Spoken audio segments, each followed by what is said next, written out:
Amma ajandaani saba keenyaa wanti biyya kana keessattis deemaa jiruuf ta'aa jiru dhimma paartii tokkooti oli. Dubbiin kun dhaabatanii ilaaluu yeroo kamiyyuu caalaa har'a gaafata. Har'a nuti bosonatti gallee baqannee biyya ormaa jiraachuun aangoo sakaaniif dhiisanii akkas godhuun.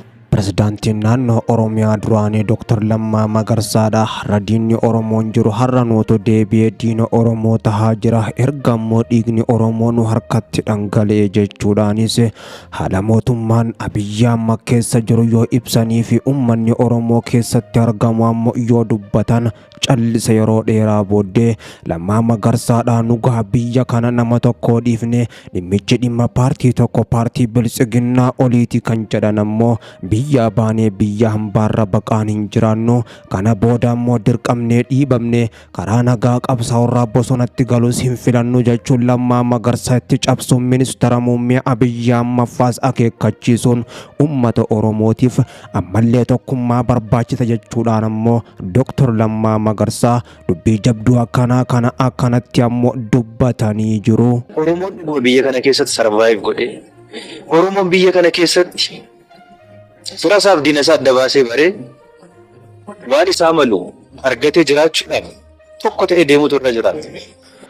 Dr. Lammaa Magarsaadha. Qabsoon uummanni Oromoo itti xaare itti bututee asiin ga'e ammoo Oromoo lafa duwwaarra yoo dhaabee Oromoon nagaan argatu ta'e dhiigni isaa dhangala'uun ammoo hin dhaabbatu yoo ta'e qabsichi qabsoo bilaashaati jechuun Lammaa Magarsaa kan dubbatan ammoo gocha uummata Oromoo gubbatti yeroo ammaan tana Biltsiginnaan raawwataa jirtu kanas balaaleeffachuudhaanis Lammaa Magarsaa ifatti ministeerri muummee Abiyyi Ahmad gocha raawwachaa jiru kana mootummaan isaanii maqaa isaatiin akka irraa dhaabbatus gaafatanii jiru.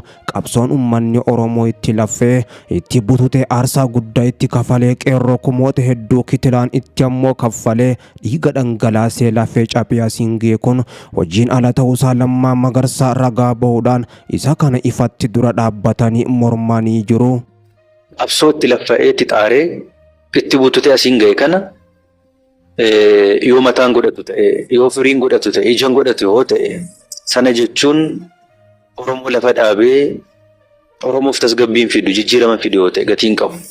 Kan mootummaan Biltsiginnaa qabsaa'ota Oromoo hedduu isaanii hidhaa keessa buusuun kaan ammoo biyya ari'ee kan bosonatti galche irratti Lammaa Magarsaatis ammoo dubbii dubbataniin qabsaa'onni Oromoo hundinuu ammoo gahee isaanii baatanii aarsaa guddaa kafalanii qabsicha ammoo xarafarraa kaasuudhaan biyya walakkaan ga'anii jiran kan jedhan hundinuu gahee isaanii baatanii jiran jechuudhaan qabsaa'onni Oromoo hundinuu gahee isaaniirraa eeggamaa ture baachuu kan kaasan garuu ammoo Biltsiginnaan kan qabsaa'enuu qabsoo kana nuutu aarsaa itti kafalee fide jechuun hundumayyuu ammoo ofirraa ari'atee kan mana hidhaatti galchee warra akka obbo Jawaar Muhammadii fi Lammaa Magarsaa hundumayyuu dabalatee biyyaa baasee warra biyya keessa jiru kan akka Profeesar Maraaraa Guddinaa fi akkasuma ammoo hayyuu duree ABO obbo Daawit Ibsaadhaa balbalatti cufuudhaan deemsa dhoowwee luka qabuun sakaalee ammoo ofii akka barbaade buxaalaa yookaan fiigaa kan jiru kun hin ta'u. Saawonni Oromoo jaarmiyaan Oromoo haa xinnaatu haa guddatu soo Oromoo as ga'uu kanaadhaaf hunduu hamma humna isaa gatii kaffalee gumaachee jira. Kan ministeerri muummee Abiyyi Ahmadii fi pirezidaantii Shimallis Abdiisaa qabsoonni maleen socho'anii dubbatan ammoo lakkii jedhanii lammaan didanii akkan fudhannes beeksisanii jiru. Dubbiiwwan jajjabaate fakkaata. Kanaan dura ammoo xiinxalaa siyaasaa obbo Jawaar Muhammad qofaatu ifatti ba'uun itti cabsee mootummaa muummee Abiyyi Ahmad dura dhaabbachuun iccitii gurguddoo saaxilaa jira. Amma Lammaa Magarsaatis nigaa waan jedhaa jiru fakkaata.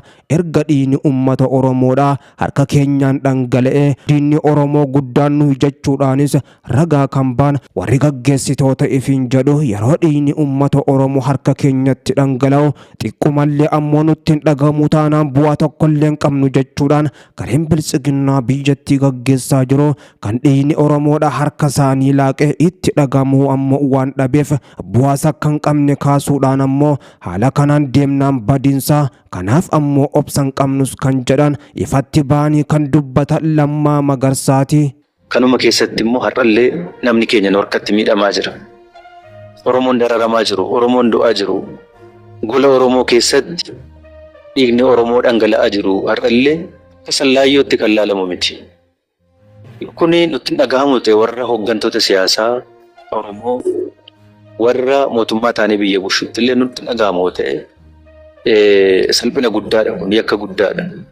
Amma ajandaan biyya keessatti ka'ee deemaa jiru dhimmi uummata Oromootii fi haalli biyyattiin keessa jiru kan paartii tokkicha biyyattii dhuunfatee jiru biltsiginnaatii olii laayyootti kan ilaalamu miti jechuun Lammaa Magarsaa kan dubbatan ammoo akkuma xiinxalaan siyaasaa obbo Jawaar Mohammad biyyattiin harka biltsiginnaatii baatee jirti gara badiinsaatti deemaa jirti uummata keenya qabattee biyyattii fi uummanni akka hin banne ammoo akka waliin halleeyyaan buune mootummaa kana harkaa dura dhaabbannee qabnee fuudhuu qabna jechuun kan dubbatan ta'uu baannaan ammoo osoo biyyattiidhaa fi uummanni waliin qilee seenanii hin banne baabura biltsiginnaa kanaan baaburicha karaarraa meessuu qabna jechuun xiinxalaan siyaasaa obbo Jawaar Mohammad kan dhaadatan erga hojiitti galanii biltsiginnaa ammoo guddoo raasuu irratti argaman raasuu qofaa miti hurgufuudhaan ammoo deemsas taa'umsas kutanii halkanii fi guyyaa walgahii qofatti galchanii jiru. Waajjira ministeera muummee Abiyyi Ahmad masaraa muddama keessaa qe'ee biltsiginnaatti mardoon gaddaa kan galte boo'ichi hammaate ammoo raafamni jabaan guddoo kaabinee addaan facaase shakkii guddaas gidduutti uume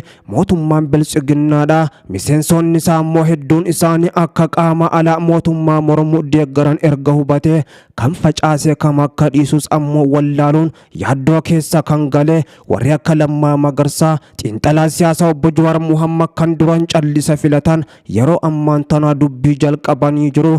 Jalmarroon ammoo duraan kan lixaa fi kibbarraa humni isaanii lolaa ture amma giddu galeessatti bobbaasuun garaan isaanii gama Finfinnee akka yaade kan dubbatan humna guddaa bobbaasuudhaanis ammoo duula cichoomina kaayyoo jedhuun torbee kana biyyattii guddoo kan raasan walitti bu'insi deemaa jiru kun kan durii caalaa ammoo dhiiga uummata Oromoo dhangalaasaa jira yeroo jedhamaa jiru kanattuu ammoo biltsiginnaa fi woboon wal waraansa jabeessanii lolicha meeshaalee gurguddoon gaggeessaa jiru. Mootummaan duraan kan ija isaa gama bosonaatti deebisee humna jalmarroo qofa dura dhaabbachuuf balleessuu irratti xiyyeeffate amma humni biraa biyya alaa fi biyya keessas itti dhalatee jira. Warri akka xiinxalaa siyaasaa obbo Jawaar Mohammad Dr. Lammaa Magarsaadha.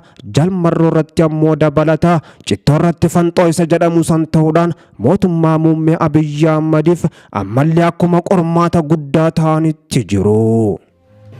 Amma ajandaan saba keenyaa wanti biyya kana keessattis deemaa jiruuf ta'aa jiru dhimma paartii tokkooti oli. Dubbiin kun dhaabatanii ilaaluu yeroo kamiyyuu caalaa har'a gaafata. Har'a nuti bosonatti gallee waraanoon baqannee biyya ormaa jiraachuun aangoo sakaaniif dhiisanii akkas godhuun qabsoo dhiiga lafee lubbuu ilmaan Oromoo fi qabsoo Oromoo bal'aadhaan daangaarraa bahee dhufee giddugala biyyaa arga galee. Giddugala biyyaa kana keessatti akka inni oolee bulu taasisuun dirqamadha. Sanaaf immoo waan amma nutti dhufaa jiru kanaaf waan amma keessa jirru kana qalbiin wal hubachiisuun barbaachisaadha. Kanuma keessatti immoo har'allee namni keenya harkatti miidhamaa jira. Oromoon dararamaa jiru, Oromoon du'aa jiru. Gola Oromoo keessatti dhiigni Oromoo dhangala'aa jiru har'allee akka sallaayyootti kan laalamu miti. Kuni nutti dhagahamu ta'e warra hooggantoota siyaasaa Oromoo warra mootummaa taanee biyya bulchuutti illee nutti dhagahamu ta'e salphina guddaadha kun yakka guddaadha.